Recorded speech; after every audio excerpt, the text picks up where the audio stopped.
First You Think is a not-for-profit ministry of the First Unitarian Church of Des Moines. Support us at ucdsm.org today.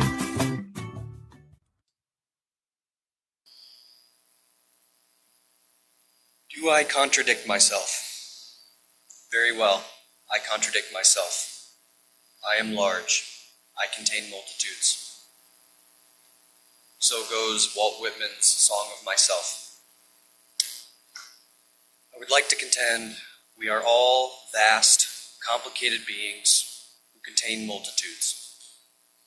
A gift and curse of the complexity of our minds is all of the parts of which we are composed must coexist and coordinate. At our best, this results in a harmony like a Karen Kramer directed choir. At our worst, chaos and dysfunction reign. That said, I think this is a deceptively easy reality to forget. Especially when things are going swimmingly, we subjectively feel like a unified whole.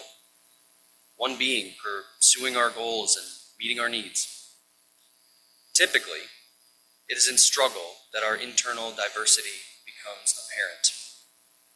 We say we are of two minds or at war with ourselves. I, for one, feel a strong battle over YouTube shorts with myself. For those who are blessedly unfamiliar, these are short social media videos akin to TikToks or Instagram Reels, stacked atop one another in an endless loop users can explore by doom scrolling, a term created to describe the experience of dread one often feels drowning themselves in an incoherent stream of endless variety, algorithmically tailored to your personal interests to enhance the addictiveness. On the one hand, the part of me that thirsts for easy dopamine adores this flood of bite-sized fascinations. But in direct opposition stands the hatred I feel of scrambling my unconscious mind with unpredictable stimulation and struggling to pull myself away even when I want to. I am assuming we all have examples of conflict within ourselves. If you have never needed to fight yourself, you should probably be where I am so we can listen to you instead. So, how is this internal conflict best managed? What options do we have when it is ourselves with whom we are at odds? Any worthwhile therapist would tell you, it depends. Unfortunately, I cannot offer any one-size-fits-all solutions to the problem of internal strife. There is no single therapeutic exercise by which these struggles are guaranteed to be resolved. But there is a great deal we can do to advance the conversation. And that is exactly the intention I would suggest bringing to your internal battles. Beneath every conflict is a dialogue. In my undergraduate studies, I got a certificate in conflict resolution, and during that course of study, I was trained to view conflict as among differing interests or needs. Conflict is simply a result of parties wanting different things. That means resolving disputes is about clarifying the real interests underneath each side's stance to expose what each are really seeking and what would satisfy everyone. So, to apply this reasoning to myself and my struggles with social media use, I could say that this is a struggle between my need for novelty and stimulation in favor of social media use, and my interests in mental clarity and discipline against. Framing the conflict this way legitimizes each desire as based on valid motives. Even if I disagree that YouTube shorts are a healthy way to pursue my needs for novelty and stimulation, and I have a feeling they're not, having these underlying needs explicitly stated creates more understanding for why the pull of this behavior is felt so strongly.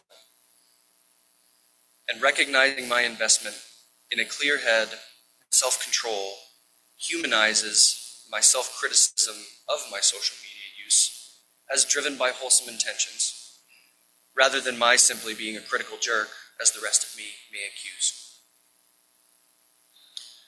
Thus, when each side of a conflict has its underlying needs and motives identified, both can be seen with greater compassion and acceptance. To me, this is precisely why our Unitarian Universalist value of pluralism is a sacred commitment. When we choose to apply a pluralistic lens to ourselves and assume all of our motives have wholesome, acceptable underpinnings, we greatly enhance our ability to resolve internal conflict, thereby improving our mental health. This is where I imagine I could receive some pushback. You may ask, Elijah, do you really mean all of my desires are acceptable? Are you saying I shouldn't hold certain parts of myself in check? Isn't this mindset granting license for the worst parts of myself to be offered too much acceptance when they should really be controlled or even punished? These are legitimate concerns. It can feel threatening to treat our unwanted, problematic desires as valid and worthy of acknowledgement. But my rebuttal is this: validating motives is not the same as endorsing them. To listen to a desire is not the same as agreeing with it. While any given part of you may be motivated by what is an ultimately valid need, we always reserve the right to disagree with how that need is being pursued. The need for money is legitimate, but stealing is still a crime. Treating each part of ourselves as founded on legitimate interests does not mean everything is permitted. It does mean everything is acknowledged.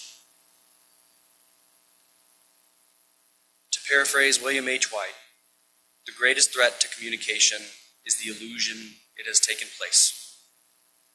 A cardinal sin of resolving internal conflict is not giving the internal conversation its due diligence. In my therapy office, this is a problem I remedy by coaching clients through an exercise in which they must physically and verbally enact these internal conflicts externally, playing each part of themselves as an actor plays a character. Unfortunately, this is not a technique I will be demonstrating today. Instead, I will simply emphasize that denying a conflict exists, or lacking a willingness to flesh out the internal dialogue underneath, guarantees no resolution will be secured. One other pitfall to this process I must mention is rushing to resolution. Approaching internal conflict with a primary goal of fixing it undermines the intention of humanizing our parts by treating the conflict itself as an issue. The whole idea of seeing ourselves pluralistically is developing our ability to be tolerant and accepting of the diversity of desires within us, which is incompatible with treating conflict as inherently problematic. As our dearly departed interim minister once said, working through conflict demonstrates commitment to an ongoing relationship. Being patient and understanding with each of our battling parts, and allowing this process to unfold completely, is a direct way in which we can enact self-compassion. You may have noticed I snuck this message about navigating your individual relationships with yourselves into a month-themed community. Hopefully, I have deftly reminded you that you are not one thing, but many united components, what some would call a community. You also may or may not have noticed that these principles of managing internal conflict are direct reflections of how best to handle external conflict as well. The conflict resolution training I mentioned earlier was designed for social conflict among individuals and groups. But, as occultists are fond of saying, as above, so below. As within, so without. We are blessed with this consistency, since we need not learn separate principles for handling our struggles, whether they are within our heads or between them.